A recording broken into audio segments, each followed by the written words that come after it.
தங்களுடைய காதுகளை மந்தமாக்கிக்கொண்டார்கள். What about us? நம்மை குறித்து ஆனால் நம்மை குறித்து என்ன சொல்ல முடியும்? Are you willing to obey? Are you willing to listen and obey all that God is speaking to you? ദൈവം നിങ്ങളോട് സംസാരിക്കുന്നത് കേട്ട് അനുസരിക്കുവാൻ നിങ്ങൾ ഒരുക്കമുള്ളവരാണോ? தேவன் உங்களிடத்திலே பேசுகிற காரியங்களை நீங்கள் கேட்டு கீழ்ப்படிய மனதுள்ளவர்களாக இருக்கிறீர்களா?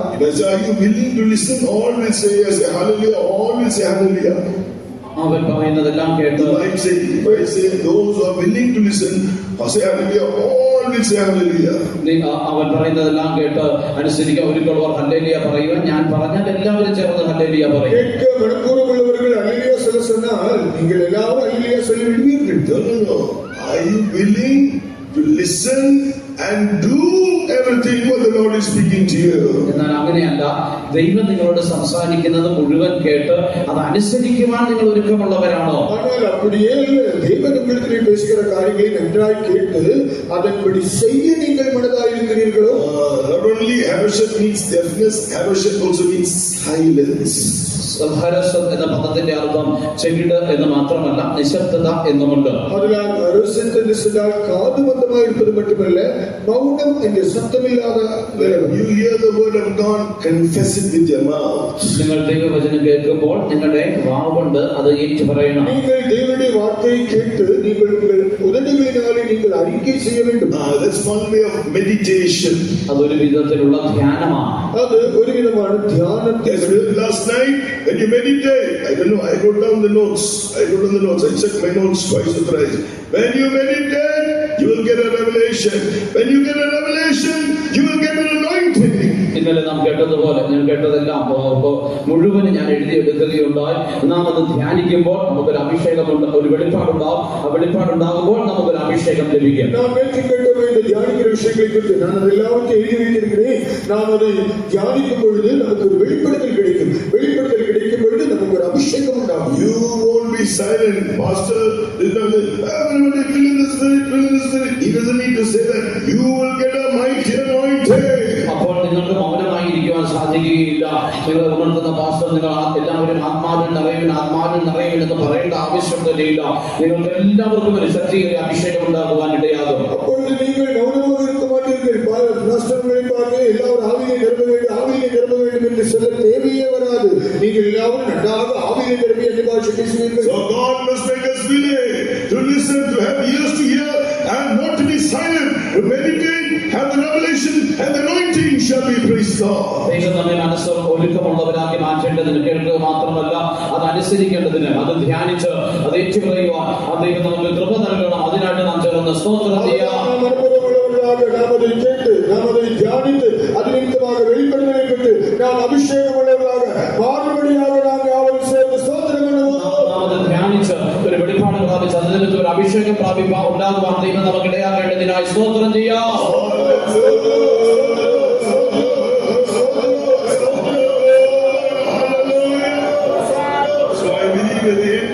Message, there's going to be a mighty outpouring of the Holy Spirit in every meeting you come in the presence of God. അതുകൊണ്ട് ഈ യോഗത്തിന്റെ അവസാനത്തിൽ പരിശുദ്ധാത്മാവിന്റെ ഒരു ശക്തിയേറിയ പിന്മാരി ഉണ്ടാകുവാൻ പോകുന്നു എന്ന് ഞാൻ വിശ്വസിക്കുന്നത് മാത്രമല്ല, നിങ്ങൾ കൂടിവരുന്ന എല്ലാ കൂടിവരവുകളും അങ്ങനെ ഉണ്ടാകുമെന്ന് വിശ്വസിക്കുന്നു. അതിനാൽ ഞാൻ വിശ്വസിக்கிறேன். അത് என்னவென்றால் இந்த கூட்டத்தின் முடிவிலே ஒரு வல்லமையான ஆவி பொழிந்தர்கள் ഉണ്ടാകും. அது மட்டுமல்லாமல் நீங்கள் போகிற எல்லா கூட்டங்களிலும் அப்படியே சம்பவிக்கும். Now we see that this place we see is Haroshet was the place, it was Haroshet of the Gentiles. അവിടെ ഹരോസത്ത് എന്ന സ്ഥലത്തെ കുറിച്ച് ജാതികളുടെ ഹരോസത്ത് എന്ന് എഴുതിയിരിക്കുന്നു. இந்த ஹரோசத்தை குறித்து எழுதப்பட்டிருக்கிறது புறஜாதிகளுடைய பட்டணமாகிய ஹரோசெத். It is said that this place was a city in Naphtali where there was a mixed race. ഈ പട്ടണത്തെ കുറിച്ച് പറയുന്ന അവിടെ സമ്മിശ്ര ജാതി പാർത്തിരുന്നതായ ഒരു പട്ടണം എന്നാണ്. ഇത് നഫ്താലിയിലെ എന്നതാണ് ഒരു പട്ടണം. ഇங்கே കലർപ്പാന ജാതികൾ കുടിയിരുന്നാர்கள். That is why it's called Haroshet of the Gentiles. ഇത് നഫ്താലിയുടെ ഒരു പട്ടണമായിരുന്നു. അതുകൊണ്ടാണ് ജാതികളുടെ ഹരോസത്ത് എന്ന് പറയുന്നത്. അതിനാൽ ഇത് പുറജാതികളിൽ ഹരോസത്ത് എന്ന് சொல்லியிருக்கிறது. So what can we understand through this? ഇതിൽ നിന്ന് നമുക്ക് എന്ത് മനസ്സിലാക്കാം? നാം ഇതിലിருந்து என்ன விளங்கிக் கொள்ளலாம்? When the Israelites came out of Egypt, there was a mixed multitude with them. As a result, these mixed multitude made them to lust after other things, even as the mixed multitude lusted after those things. Israel ജനം ഇസ്രായേലിൽ നിന്ന് പുറപ്പെട്ടു വന്നപ്പോൾ അവരുടെ കൂടെ ഒരു സമ്മിശ്ര ജാതിയും ഉണ്ടായിരുന്നു. ആ സമ്മിശ്ര ജാതി മറ്റു പലതിനെയും കുറിച്ച് ദുർമോഹികളായി തീർന്നതുപോലെ ഇസ്രായേൽ ജനത്തെ അത് കണ്ട് മോഹിക്കുന്നവരാക്കി അവർ മാറ്റുവാനിടയായി. இஸ்ரவேலர்கள் எகிப்திலிருந்து புறப்பட்டு வந்தபொழுது அவர்கள் கூட்டத்திலே கலப்பு ஜாதிகள் இருந்தார்கள். அவர் எத்தனையோ காரியங்களை பார்த்தபொழுது அதையெல்லாம் அவர்கள் இச்சித்துக் கொண்டே இருந்தார்கள். இஸ்ரவேலர்கள் அப்படியாக துர்இச்சைக்குள்ளவர்களாக மாறினார்கள். So if you want to live a life, a holy life, you want to overcome the flesh, you want to overcome the world, you want to overcome Satan, you must live a separated life of separation. നിങ്ങൾക്ക് ഒരു ജയജീവിതം ചെയ്യണമെങ്കിൽ, ലോകത്തെ ജഡത്തെ പിശാചിനെ ജയിച്ചുകൊണ്ട് ഒരു ജയജീവിതം ചെയ്യണമെങ്കിൽ നിങ്ങൾ ഒരു വേർപാട് ജീവിതം നയിക്കണം. അതിനാൽ ഒരു പരിശുദ്ധ ജീവിതം ചെയ്തുകൊണ്ട് കണ്ണിൽ நிச்சயம் மாம்சத்தின் நிச்சயம் ஜீவனத்தின் பெருமை இவைகளெல்லாம் நீங்கள் ஜெயிக்க வேண்டும் என்றால் உங்களுக்கு நிச்சயமாக ஒரு வேறுபாட்டின் ஜீவியம் அவசியம். One of the examples of separated life of separation is Psalm 1:1. Don't walk in the counsel of the ungodly. Don't stand in the way of sinners. Don't sit in the seat of the scornful. വേർപാട് ജീവിതത്തിന്റെ ഒരു ഉദാഹരണം എന്നുള്ളത് 1-ാം സങ്കീർത്തനം 1-ാം വാക്യത്തിൽ നമുക്ക് കാണുവാൻ കഴിയുന്നുണ്ട്.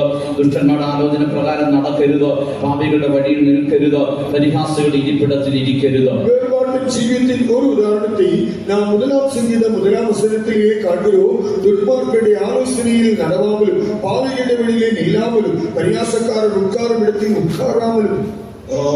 So we then further we see other experiences, separation from those who do not walk according to the word, do not walk and live an orderly life, living according to the doctrine.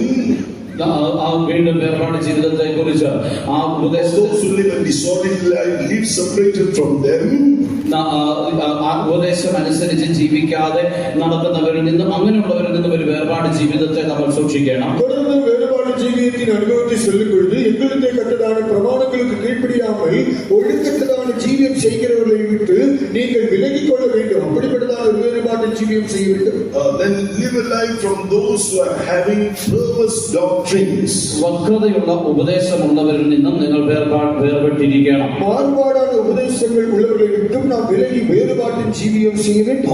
Then we will be able to preserve our lives. അപ്പോൾ നമ്മുടെ ജീവിതത്തെ നമുക്ക് സൂക്ഷിക്കാൻ സാധിക്കും. அப்பொழுது நம்முடைய ஜீவியத்தை நம்மாலே பாதுகாத்துக் கொள்ள முடியும். Right. Next point in Judges chapter 4. അടുത്തതായി ന്യായാധിപന്മാർ പുസ്തകം 4-ാം അധ്യായത്തിൽ കാണുന്നത് அடுத்த விஷயம் நியாயாதிபதிகள் 4-ாம் அதிகாரத்தில் நாம் பார்க்கிறோம். In verse 3 that this king of Jabin, he had 900 chariots of iron. 3-ാം വാക്യത്തിൽ വായിക്കുമ്പോൾ യാബീൻ എന്ന രാജാവിന് 900 ഇരുമ്പ് രഥങ്ങൾ ഉണ്ടായിരുന്നു. இந்த கானானிய ராஜாவாகிய யாபீனுக்கு 900 இரும்பு ரதங்கள் இருந்தது. We read there was also another king of Jabin during the days of Joshua. He overcame that king and he howled all their horses and burned all their chariots of iron. യോശുവയുടെ കാലത്ത് യാബീൻ എന്ന പേരുള്ള രാജാവിനെ കുറിച്ച് നമുക്ക് കാണുവാൻ കഴിയുന്നുണ്ടായിരുന്നു. തന്റെ രഥങ്ങളെല്ലാം ചുട്ടുകളഞ്ഞതായും കുതിരകളെല്ലാം കുതിരകൾ വെട്ടിക്കളഞ്ഞതായും എല്ലാം നമുക്ക് വായിക്കുവാൻ കഴിയും. யோசுவாவின் புத்தகத்திலே யாபீன் என்கிறதான ராஜாவை காண்கிறோம். அவனுக்கும் இந்த இரும்பு ரதங்கள் குதிரைகள் இருந்தது. அவன் அவைகளெல்லாம் கொண்டு விட்டான். இதையெல்லாம் அவன் சுட்டெடுத்து அழித்து போட்டான். Why did Joshua not keep that horses could have been useful for him? Why didn't he keep those chariots? It would have been useful for him. എന്തുകൊണ്ടാണ് യോശുവ ആ കുതിരകളെ സൂക്ഷിക്കാതിരുന്നത്? തനിക്കത് പിന്നീട് ഉപയോഗിക്കാമായിരുന്നുവല്ലോ, ആ രഥങ്ങളെ പിന്നീട് ഉപയോഗിക്കാമായിരുന്നല്ലോ. എന്തുകൊണ്ടാണ് അവ താൻ സൂക്ഷിക്കാതിരുന്നത്? அந்த குதிரைகளை அவனுக்கு பிற்காலத்தில் உபயோகிக்க முடியும், அந்த ரதங்களும் அவனுக்கு பயனுள்ளதாக இருக்கும். அப்படி இருந்தும் ஏன் அவன் அப்படி செய்யவில்லை? யோசுவா ஏன் அப்படி செய்யவில்லை? So God told the kings in Deuteronomy, when a king rises in your land, don't multiply horses or chariots. ദൈവം അവരോട് കൽപ്പിച്ചത് നിങ്ങൾ കുതിരകളെയും രഥങ്ങളെയും നിങ്ങൾക്ക് രാജാവിനെ എഴുന്നേൽപ്പിക്കുമ്പോൾ അവന് കുതിരകളും രഥങ്ങളും അധികം ഉണ്ടാകരുത്. ഉപാഗമത്തിലെ ദേവനൊരു എച്ചരിപ്പ് കൊടുത്തിരുന്നാൽ നിങ്ങൾക്ക് രാജാവ് വരുമ്പൊഴുത് അവർ ഒരുപോലും അധികமான കുതിരകളെയും രഥങ്ങളെയും സമ്പാദിക്ക വേണ്ടാം. Not only that, Joshua chapter 11, referring to that incident of the king of Hazor, there, Jabin king of Hazor in the time of Joshua, God said, how all their horses and burned their chariots with fire. Joshua 11 verse 6. യോശുവയുടെ കാലത്തുണ്ടായിരുന്ന ഹസോർ രാജാവായി അബീനെ കുറിച്ച് യോശുവയുടെ പുസ്തകം 11-ാം അധ്യായം 6-ാം വാക്യത്തിൽ ദൈവം കൽപ്പിക്കുകയാണ്, അവരുടെ കുതിരകളുടെ കുതിഞ്ഞരമ്പ് വെട്ടി രഥങ്ങൾ തീയിട്ട് ചുട്ടുകളയണം. യോശുവാവിൻ കാലത്തിലുള്ളതാണ് ഹസോർ രാജാവായി അബീനെ കുറിച്ച് കർത്തർ യോശുവാവിനിടത്തിലെ சொன்னது என்னவென்றால், அவர்கள் குதிரைகளின் குதிகால் நரம்புகளை அறுத்து அவர்கள் ரதங்களை அக்கினியினாலே சுட்டெரிக்க கடவாய். So what can we learn through this? എന്താണ് ഇതിന്റെ കാരണം? ഇതിലിருந்து നാം என்ன கற்றுக்கொள்ளலாம்? Put all your trust, those of us who are waiting for Mount Zion and New Jerusalem, if you want to be ready for that lofty place, put all your trust in the Lord your God alone. അതുകൊണ്ട് ഇത് കാണിക്കുന്നത് നിങ്ങൾ സിയോൻ പർവ്വതത്തിലേക്ക് പോകുന്നവരാണെങ്കിൽ നിങ്ങളുടെ ജീവിതത്തിലുള്ള എല്ലാറ്റിലും നിങ്ങൾ ദൈവത്തിൽ മാത്രം പൂർണ്ണമായി ആശ്രയം വെക്കുന്നവരായി കാണപ്പെടണം. நீங்கள் கர்த்தரை மாத்திரம் நம்பிக்கொள்ளுங்கள். நீங்கள் அந்த சீயோனுக்கும் புதிய எருசலேமுக்கும் அந்த உன்னதமான இடத்துக்கு போக நீங்கள் ஆயத்தமாகிற ஜனங்கள் என்றால் உங்களுடைய நம்பிக்கை கர்த்தரில் மட்டுமே தான் இருக்க வேண்டும். Isaiah 31 verse 1. Isaiah 31 verse 1. Woe to them that go down to Egypt for help and stay on horses and trust in chariots because they are many, and in horsemen because they are very strong, and they look not to the Holy One of Israel, neither seek the Lord. പ്രവചനം 31-ാം അധ്യായത്തിൽ 1-ാം വാക്യത്തിൽ കാണുന്നത് പോലെ ഇസ്രായേലിന്റെ പരിശുദ്ധങ്ങളിലേക്ക് നോക്കുകയോ യഹോവയെ അന്വേഷിക്കുകയോ ചെയ്യാതെ സഹായത്തിനായി ഇസ്രായേലിൽ ചെന്ന് കുതിരകളിൽ മനസ്സ് ഊന്നി രഥം അനവധിയുള്ളത് കൊണ്ട് അതിലും കുതിരച്ചേവർ മഹാബലവാന്മാരാകൊണ്ട് അവരിലും ആശ്രയിക്കുന്നവർക്ക് അയ്യോ കഷ്ടം. சகாயமடையும்படி இஸ்ரவேலுடைய பரிசுத்தரை நோக்காமலும் கர்த்தரை தேடாமலும் எகிப்துக்கு போய் குதிரைகள் மேல் நம்பிக்கை வைத்து ரதங்கள் அநேகமாயிருப்பதனால் அவைகளை நாடி குதிரை வீரர் மகா பலசாலிகளாயிருப்பதனால் அவர்களை நம்பிக்கொண்டிருக்கிறவர்களுக்கு ஐயோ. You are not looking to the Lord your God for your help. Verse 3. The Egyptians are men and not God, and their horses flesh and not spirit. But the Lord shall stretch out his hand, for he that helpeth shall fall, and he that is holpen shall fall down, and they shall all fail together. Come back. If you have gone away trusting other things, come back and put all your trust in the Holy One of Israel. നിങ്ങൾ ദൈവത്തിൽ എല്ലാറ്റിനുമായി ആശ്രയിക്കുന്നില്ല എങ്കിൽ 3-ാം വാക്യത്തിൽ കാണുന്നത് പോലെ മിസ്രയീമർ ദൈവമല്ല മനുഷ്യരത്രേ, അവരുടെ കുതിരകൾ ആത്മാവല്ല ജഡമത്രേ. യഹോവ തന്റെ കൈ നീട്ടുമ്പോൾ സഹായിക്കുന്നവൻ ഇടറുകയും സഹായിക്കപ്പെടുന്നവൻ വീഴുകയും അവരെല്ലാവരും ഒരുപോലെ നശിച്ചു പോകുകയും ചെയ്യും. അതുകൊണ്ട് നിങ്ങൾ അകന്നു പോയിട്ടുണ്ടെങ്കിൽ നിങ്ങൾ കർത്താവിലേക്ക് മടങ്ങി വന്ന് നിങ്ങളുടെ മുഴുവൻ ആശ്രയവും യഹോവയിൽ വെക്കുവാൻ ഇടയാകട്ടെ. ஆதலால் நீங்கள் உதவிக்காக தேவன் மேல் நம்பிக்கை வைக்காவிட்டால் எகிப்தியர் தெய்வம் அல்ல மனுஷர்தானே. 3-ாம் வசனம். அவர்களுடைய குதிரைகள் ஆவியில் மாம்சம்தானே. கர்த்தர் தமது கருத்தை நீட்டுவார். அப்பொழுது சகாயம் செய்கிறவரும் இடறி சகாயம் பெறுகிறவரும் விழுந்து அனைவரும் ஏகமாய் அடைந்து போவார்கள். ஆதலால் நீங்கள் இப்படிப்பட்ட நிலவரத்திலே போயிருப்பீர்கள் என்றால் திரும்பி வாருங்கள். உங்களுடைய முழு நம்பிக்கையை கர்த்தர் மேல் நீங்கள் வைத்துக் கொள்ளுங்கள். Psalm 33 verse 17. A horse is a vain thing for safety, neither shall he deliver any by his great strength. 33-ാം സങ്കീർത്തനം 17-ാം വാക്യം. ജയത്തിന് കുതിര വ്യർത്ഥമാകുന്നു, തന്റെ ബലാധിക്യം കൊണ്ട് അത് വിടിവിക്കുന്നതുമില്ല. 33-ാം സങ്കീർത്തനം 17-ാം വചനത്തിലെ കുതിരയിനാലെ ജയം கிடைக்காது, അതിൻ ബലത്തിൻ മികലിനാലെ അത് നമുക്ക് വിടുതலை തരുവതുമില്ല. Here the Lord, he is Jehovah. This horse, it is only flesh, it is going to fail, but the Lord Jehovah, he is the Lord having all power in heaven and earth. ഈ കുതിരകൾ ജലമാണ്. എന്നാൽ കർത്താവായ യഹോവയ്ക്കോ അവന്റെ സ്വർഗത്തിലും ഭൂമിക്കും സകല അധികാരവും നൽകപ്പെട്ടിരിക്കുന്നു. அந்த குதிரைகள் மாம்சமானவைகள், ரட்சிக்க முடியாதவைகள். ஆனால் கர்த்தரோ அவர் யெகோவா, அவர் வானத்திலும் பூமியிலும் எல்லா அதிகாரத்தையும் உடைய கர்த்தர். John 1 John 2:20. Here he saw the Holy One of Israel. Isaiah 31:1. യെശയ്യാ 31:1 കാണുന്നത് പോലെ ഇസ്രായേലിന്റെ പരിശുദ്ധനായവൻ ഇവിടെയുണ്ട്. Holy One of Israel. John Isaiah 31:1. യെശയ്യാ 31:1 നാം பார்க்கும் பொழுது இஸ்ரவேலுடைய பரிசுத்தராகிய சர்வவல்லவர். And 1 John 2:20, that Holy One is giving you an unction. 1 യോഹന്നാൻ 2:20 വാക്യത്തിൽ വായിക്കുമ്പോൾ അവൻ നിങ്ങൾ ആ പരിശുദ്ധ നിങ്ങൾക്ക് അഭിഷേകം നൽകുന്നു. യോഹന്നാൻ 2:20 കണ്ടതുപോലെ നിങ്ങൾ പരിശുദ്ധരാലെ അഭിഷേകം പെറ്റീர்கள். That anointing is teaching you. Verse 27. 27 വാക്യത്തിൽ ആ അഭിഷേകം നിങ്ങളെ പഠിപ്പിക്കുന്നു. 27 അഭിഷേകമേ ഉങ്ങളെ ബോധിപ്പിക്കപ്പെടുന്നത്. Oh, then we can abide in Him.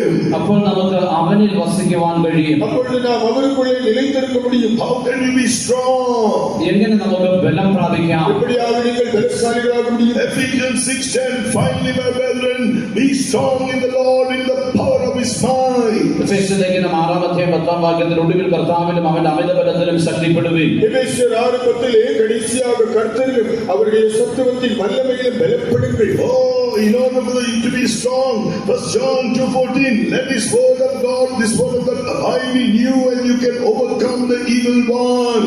1 യോഹന്നാൻ 2:14 വാക്യത്തിൽ കാണുന്നത് പോലെ അവന്റെ വചനം നിങ്ങളിൽ വസിക്കുമ്പോൾ നിങ്ങൾക്ക് അവനെ നിങ്ങൾ ബലവാന്മാരായ നിങ്ങൾക്ക് അവനെ ജയിക്കുവാൻ കഴിയും. അതിനാൽ നിങ്ങൾ ബലശാലികളാകുമ്പോൾ 1 യോഹന്നാൻ 2:14 അവരുടെ വചനം ഉങ്ങളിൽ നിലനിൽക്കുന്നതിനാൽ നിങ്ങൾ കൊല്ലാമനെ ജയിக்கிறீர்கள்.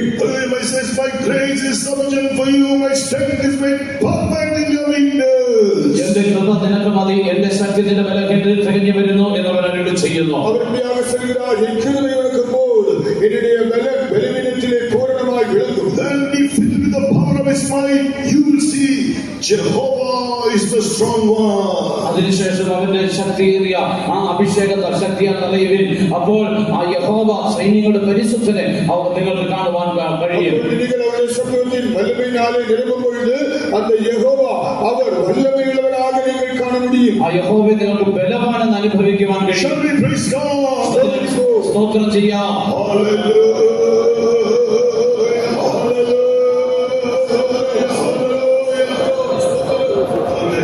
Next, we must join ourselves like those who are like Deborah. നാം അടുത്തതായി ദെബോറയെ പോലെ ഉള്ളവരോട് നാം ഒന്ന് ചേരണം. അടുത്തதாக நாம் ദെബോറാളെ പോன்றவர்களோடு சேர்ந்து கொள்ள வேண்டும். Judges chapter 4 verse 4. Deborah, a prophetess, the wife of Lepidoth, she judged Israel at that time. ന്യായാധിപന്മാരുടെ പുസ്തകം 4:4 വാക്യത്തിൽ ആ കാലത്ത് ലപ്പിദോത്തിന്റെ ഭാര്യയായ ദെബോറ എന്ന പ്രവാചകി ഇസ്രായേലിൽ ന്യായപാലനം ചെയ്തു. ന്യായാധിപതികൾ 4:4 അക്കാലത്തിലെ ലപ്പിദോത്തിൻ മனைவியாகிய ദെബോറാൾ എന്നും ദീർഘദർശിയാനവൾ ഇസ്രായേലിൽ ന്യായം വിസ്താരിത്താർ. So here she was a prophetess, we read. അവൾ ഒരു പ്രവാചകിയായിരുന്നു എന്ന് നാം വായിക്കുന്നു. നാം വാസിக்கிறோம் അവൾ ഒരു ദീർഘദർശിയാനവൾ. Here she says herself, chapter 5 verse 7, until I, Judges 5 verse 7, until I, Deborah, arose, then I arose the mother in Israel. 4:7 വാക്യത്തിൽ പറയുകയാണ്, ഞാൻ ഇസ്രായേലിൽ ഒരു മാതാവായി എഴുന്നേൽക്കും വരെ. ന്യായാധിപതികൾ 5:7 ദെബോറാൾ തന്നെ കുറിച്ച് சொல்கிறாள், ദെബോറാളാകിയ ഞാൻ எழும்பும் அளவும் ഇസ്രായേലിൽ ഞാൻ തായാക எழும்பும் அளவும். Right, what does this mean for us? എന്താണ് നമുക്കത് അർത്ഥമാക്കുന്നത്? നമ്മെ പൊറുത്തവരേക്കും ഇതിൻ കരുത്ത് Barak was used for the deliverance, but Deborah she was through Barak, but she asked Barak to join her in order to bring deliverance for the Israelites. വിടുതലിന് വേണ്ടി ബാരാക്കിനെയാണ് ഉപയോഗിച്ചത്. ഇസ്രായേലിന്റെ വിടുതലിന് വേണ്ടി ബാരാക്കിനോട് തന്നോട് ചെയ്യുവാൻ അവൾ ആവശ്യപ്പെടുന്നു. விடுதலைக்காக பாராக்கில் தான் உபயோகப்படுகிறார். ஆனால் அவள் பாராக்கில் தன்னிடத்தில் இருந்து சேரும்படியாக எழுதினார். Deborah, she is a mother in Israel, a prophetess. Deborah ഒരു പ്രവാചകിയാണ്, ഇസ്രായേലിൽ ഒരു മാതാവാണ്. ദെബോറ ഒരു ദീർഘദർശിയാണവൾ, അവൾ ഇസ്രായേലിലേക്ക് തായാണവൾ. So, in order for us to live a victorious life, in order for us to overcome all things in our life, നമ്മുടെ ജീവിതത്തിൽ live a lofty life, നമ്മുടെ ജീവിതത്തിൽ ജയജീവിതം നയിക്കേണ്ടതിനും സകലത്തിന്മേൽ ജയമെടുക്കേണ്ടതിനും ഒരു ഉന്നത ജീവിതം നയിക്കേണ്ടതിനുമായി இப்படிப்பட்டதான காரியங்களெல்லாம் மேற்கொண்டு ஜெயஜீவன் செய்து நாம் ஒரு உன்னதமான ஜீவியம் செய்யும்படியாக in the New Testament we are to be joined to the apostles. പുതിയ നിയമത്തിൽ നാം അപ്പോസ്തലന്മാരോട് ഒന്ന് ചേരണം. പുതിയ ഏർപ്പാട് കാലത്തിലെ നാം അപ്പോസ്തലരോട് ഐക്യം വഹിച്ചുകൊള്ള வேண்டும். So the word of God says in 1 Corinthians chapter Acts of the Apostles chapter 2 verse 42. അപ്പോസ്തല പ്രവൃത്തി 2-ാം അധ്യായം 42-ാം വാക്യത്തിൽ പറയുന്നത്, അപ്പോസ്തലരുടെ നടപടിക്ക് 2-ാം അധികാരം 42-ാം വചനത്തിൽ they continued, those who were baptized on the day of Pentecost, they continued steadfastly in the apostles' doctrine and the apostles' fellowship and in breaking of bread and in prayers. Pentecost നാളിൽ സ്നാനമേറ്റവർ അവർ അപ്പോസ്തലന്മാരുടെ ഉപദേശം കേട്ടും കൂട്ടായ്മ ആചരിച്ചും അപ്പം നുറുക്കിയും പ്രാർത്ഥന കഴിച്ചും പോന്നു. പെന്തക്കോസ്ത് നാളിലെ ജ്ഞാനസ്നാനം എടുത്തവர்கள் അവர்கள் അപ്പോസ്തലരുടെ ഉപദേശത്തിലും അന്യോന്യത്തിലും അപ്പം പിടുത്തലിലും ജപപ്പെടുത്തലിലും ഉறுதியாய் എടുത്തിരുந்தார்கள். The Old Testament Israelites as a time in 1 Corinthians 10 verse 2. 1 കൊരിന്ത്യർ 10-ാം അധ്യായത്തിന്റെ 2-ാം വാക്യത്തിൽ പഴയ നിയമ ഇസ്രായേലിന്റെ ദൃഷ്ടാന്തമായി കാണുവാൻ കഴിയുന്നുണ്ട്. പഴയ ഏർപ്പാട് ഇസ്രായേലിനെ അവർ ദൃഷ്ടാന്തமாக 1 കൊരിന്ത്യർ 10-ാം അധികാരം 2-ാം വചനത്തിൽ കാണുന്നു. 10 verse 2 they crossed the Red Sea. Verse 2 they were all baptized unto Moses in the cloud and in the sea. Baptized unto Moses, joined unto Moses. അവരെല്ലാവരും ചെങ്കടലിൽ കടന്നു. 10-ാം അധ്യായം 2-ാം വാക്യത്തിൽ വായിക്കുമ്പോൾ എല്ലാവരും സമുദ്രത്തിലൂടെ കടന്നു, എല്ലാവരും മേഘത്തിലും സമുദ്രമേറ്റ് മോശയോട് ചേർന്നു എന്ന് പറയുമ്പോൾ Moses is the type of the sons of God, joining ourselves to the apostles, his apostolic minister. ശുശ്രൂഷകരുടെ നിഴലാണ് അപ്പോസ്തലന്മാരുടെ അപ്പോസ്തലിക ശുശ്രൂഷകരോട് അവർ ഒന്നായി തീർന്നു എന്നാണ് അർത്ഥം. അവர்கள் செங்கடலை தாண்டினார்கள், எல்லாரும் மோசைக்குள்ளாக மேகத்தினாலும் சமுத்திரத்தினாலும் ஞானஸ்நானம் பெற்றார்கள். மோசைக்குள்ளாக என்று சொல்லும்போது அவர்கள் மோசையோடு ஐக்கியப்பட்டது போல நாம் இந்த அப்போஸ்தலருடைய உபதேசத்தின் சத்தில் அவர்களோடு நாம் ஐக்கியப்பட்டிருக்க வேண்டும். So understand is not enough that all we have so far. You need the fellowship of the apostles and the doctrine of the apostles. Be joined to such apostles. അതുകൊണ്ട് ഇത് പോരാ, നാം അപ്പോസ്തലന്മാരുടെ ഉപദേശം നമുക്ക് ആവശ്യമാണ്. അതുകൊണ്ട് അപ്പോസ്തലന്മാരോടും അപ്പോസ്തല ഉപദേശത്തോടും നാം ഒന്ന് ചേരണം. അതിനാൽ നമുക്കിത് പോരാതെ, അതിനാൽ നാം இந்த அப்போஸ்தலரோடு ஐக்கியப்பட்டு அவர்களுடைய உபதேசத்திலும் அந்த ஐக்கியத்தில் நாம் அவர்களோடு நாம் சேர்ந்திருக்க வேண்டும், இணைக்கப்பட்டிருக்க வேண்டும். She said she was a mother. So what about the apostles? She said she was a mother. What about the apostles? തന്റെ മാതാവ് എന്നാണ് അവൾ പറയുന്നത്. അപ്പോസ്തലന്മാരെ കുറിച്ച് എന്ത് പറയുന്നു? അവൾ തന്നെ ഒരു താലിന് ചെല്ലുമ്പോൾ അപ്പോസ്തലരെ കുറിച്ച് നാം என்ன சொல்ல முடியும்? Paul the apostle wrote in 1 Thessalonians chapter 2 verse 7, we were among you as nursing mothers cherishing the children. 1 Thessalonians 2:7, nursing mothers. അപ്പോസ്തലനായ പൗലോസ് തെസ്സലോനിക്കർക്ക് എഴുതിയ 1-ാം ലേഖനം 2-ാം അധ്യായം 7-ാം വാക്യത്തിൽ, ഒരു അമ്മ തന്റെ കുഞ്ഞുങ്ങളെ പോറ്റും പോലെ ഞങ്ങൾ നിങ്ങളുടെ ആർദ്രതയുള്ളവരായിരുന്നു, കുഞ്ഞുങ്ങളെ പോറ്റുന്ന അമ്മമാരെ പോലെ. தன்னை குறித்து இப்படியாக சொல்கிறார். 1 தெசலோனிக்கேயர் 2-ாம் அதிகாரம் 7-ாம் வசனத்திலே, உங்களிடத்திலே பட்சமாய் நடந்து கொண்டு பால் கொடுக்கிற தாயானவள் தன் பிள்ளைகளை காப்பாற்றுகிறது போல. அப்படி என்றால் பிள்ளைகளை காப்பாற்றும் தாய். Next, Deborah, she was the wife of Lepidot. അടുത്തതായി ദെബോറ ലപ്പീദോത്തിന്റെ ഭാര്യയായിരുന്നു. അടുത്തതായി ദെബോറ ലപ്പീദോത്തിൻ മனைவி. Lepidot, one meaning is torches. Fire. Lapidoth എന്ന വാക്കിന്റെ ഒരു അർത്ഥം വെളിച്ചം അല്ലെങ്കിൽ തീ എന്നാണ്. ലപ്പിദോത്ത് എന്നതാണ് പേരിനർത്ഥം തീവട്ടി. பயன்படுத்தி they used this torches of fire for their light in the Old Testament. അത് തീപ്പന്തം എന്നാണ് പഴയ നിയമകാലത്ത് തീപ്പന്തം ഉപയോഗിച്ചിരുന്നു. அவர்கள் வெளிச்சத்துக்காக தீவெட்டிகளை உபயோகித்தார்கள். So his servants, Hebrews, his apostolic ministers, who are they like? തന്റെ അപ്പോസ്തലിക ശുശ്രൂഷകർ, അവന്റെ സേവകന്മാർ ആരെ പോലെയാണ്? ஆதலால் இந்த அப்போஸ்தலர்கள் அவருடைய ஊழியர்கள் அவர்கள் யாருக்கு ஒப்பாக இருக்கிறார்கள்? Hebrews chapter 1 verse 7, they are flames of fire. He makes his ministers flames of fire. എബ്രായലേഖനം 1:7 വായിക്കുമ്പോൾ അവന്റെ ശുശ്രൂഷകർ അഗ്നിജ്വാലയാണ്. അവൻ കാറ്റുകളെ തന്റെ ദൂതന്മാരും അഗ്നിജ്വാലയെ തന്റെ ശുശ്രൂഷകന്മാരുമാക്കുന്നു. எபிரேயர் 1:7 அவருடைய ஊழியர்கள் அக்னிஜ்வாலைகளாக இருக்கிறார்கள். அவன் காற்றுகளை தம்முடைய ஊழியக்காரனாக அக்னிஜ்வாலை தூதர்களை காற்றுகளாக ஊழியக்காரரை அக்னிஜ்வாலைகளாகவும் செய்கிறார். You will be truly united with God. How? According to 1 John chapter 3, 1 John chapter 1 verse 3, they have the true fellowship with the Father, Son and Holy Spirit, these apostles. എങ്ങനെ നിങ്ങൾക്ക് ദൈവവുമായി യഥാർത്ഥമായ ഒരു കൂട്ടായ്മയിലേക്ക് ബന്ധത്തിലേക്ക് വരുവാൻ കഴിയും?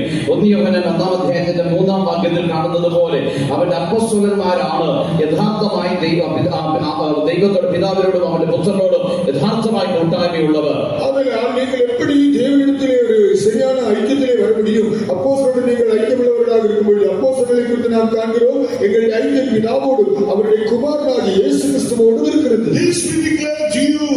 John the Apostle is writing that you, the church, have fellowship with us, then you can have the true fellowship with the Father, Son and Holy Spirit. Verse John chapter 1, verse 3 and verse 4, then your joy will be full.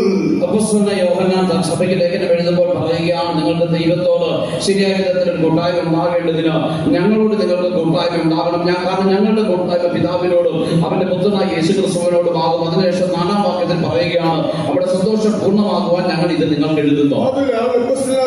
சபையை பார்த்துதான் சொல்கிறார், உங்களுக்கு தேவனோடு ஐக்கியம் வேண்டும் என்றால் முதலாவது நீங்கள் எங்களோடு ஐக்கியப்படவர்களாக வேண்டும். ஏனென்றால் எங்களுடைய ஐக்கியம் பிதாவோடும் அவருடைய குமாரனாக இயேசு கிறிஸ்துவோடும் இருக்கும். தொடர்ந்து 4-ாம் வசனத்திலே அப்பொழுது உங்களுடைய சந்தோஷம் நிறைவாயிருக்கும். Judged Israel. ഇസ്രായേലിന് ന്യായപാലനം ചെയ്തു.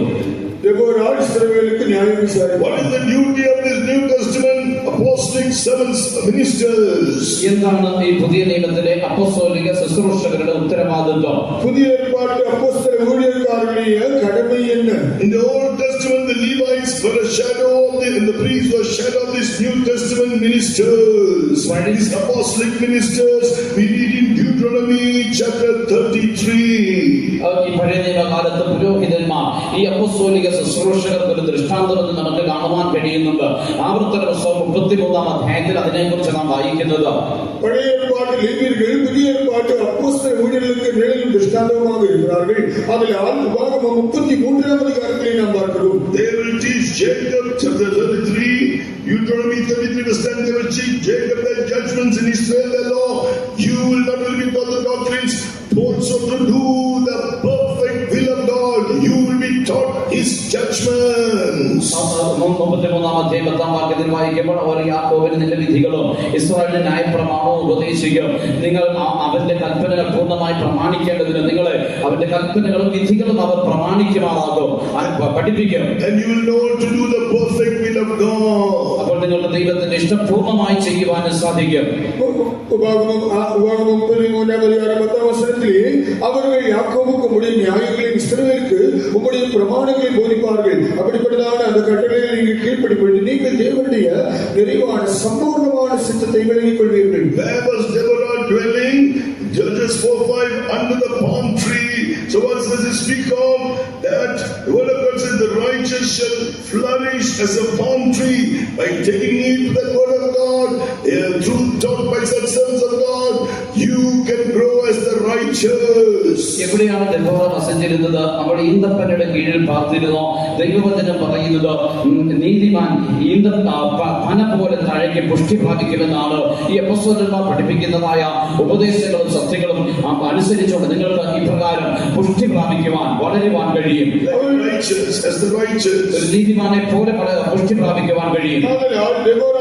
தங்கியிருக்கிறாள். 4-ாம் அதிகாரம் 5-ாம் வசனத்திலே அவள் பேரீச்ச மரத்தின் கீழே குடியிருந்தாள். இருந்தால் நீதிமான் பணியை போல அவன் செழித்தோங்குவான். ஆதலால் இந்த அப்போஸ்தலருடைய உபதேசத்திலே ஐக்கியத்திலே நீங்கள் நிலைத்திருந்தால் நீங்கள் ஒரு நீதிமான்களாக ஆவிக்குரிய வாழ்க்கையிலே நீங்கள் செழித்தோங்கி வளர்வீர்கள். Judges 4:5, where did she dwell? She dwelled between Ramah and Bethel. Ramah means elevated. അവിടെ എവിടെയാണ് പാർത്തിരുന്നത്?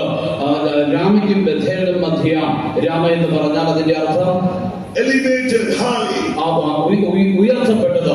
ന്യായാധിപതി 4-ാം അധികാരം 5-ാം വചനത്തിൽ അവൾ തങ്ങിയിരിക്കും ഇടം അത് രാമാവുക്കും ബethേലിനും നടുവിൽ. രാമ എന്നത് മലൈദേശമാണ്, ഉയർത്തപ്പെട്ടതാണ് ഇടം. What does it say about the New Testament servants of God who belong to Zion? Psalm 48:2, beautiful for situation. എന്താണ് പുതിയ നിയമ ശുശ്രൂഷകരാകുന്ന സിയോനിലേക്ക് വിളിക്കപ്പെട്ടവരെ കുറിച്ച് പറയുന്ന 48-ാം സങ്കീർത്തനത്തിന്റെ 2-ാം വാക്യത്തിൽ കാണുന്നത് പോലെ ഉയരം കൊണ്ട് മനോഹരം. പുതിയ ഏർപ്പാട് ஊழியர்களை குறித்து என்னதான் சொல்லப்பட்டிருக்கிறது? 48-ாம் சங்கீதம் 2-ாம் வசனத்திலே பார்க்கும் பொழுது வடதிசையிலுள்ளதான சீயோன் பர்வதம் அது வடிவமான ஸ்தானமாக இருக்கிறது. Is it because I am a servant of God, you are believers, I am higher than you? No, this elevated life, beautiful in one translation because of its height. Through consecration, servants of God are living that lofty life. ഞാനൊരു ശുശ്രൂഷകനായതുകൊണ്ട് ഞാൻ വിശ്വാസികളെ നിങ്ങളെക്കാൾ വലിയവനാകുന്നു എന്നല്ല അതിന്റെ അർത്ഥം. അതൊരു പരിഭാഷയിൽ വായിക്കുമ്പോൾ അത് ഉയരം കൊണ്ട് മനോഹരമെന്നാണ് എഴുതിയിരിക്കുന്നത്. ആ പ്രതിഷ്ഠ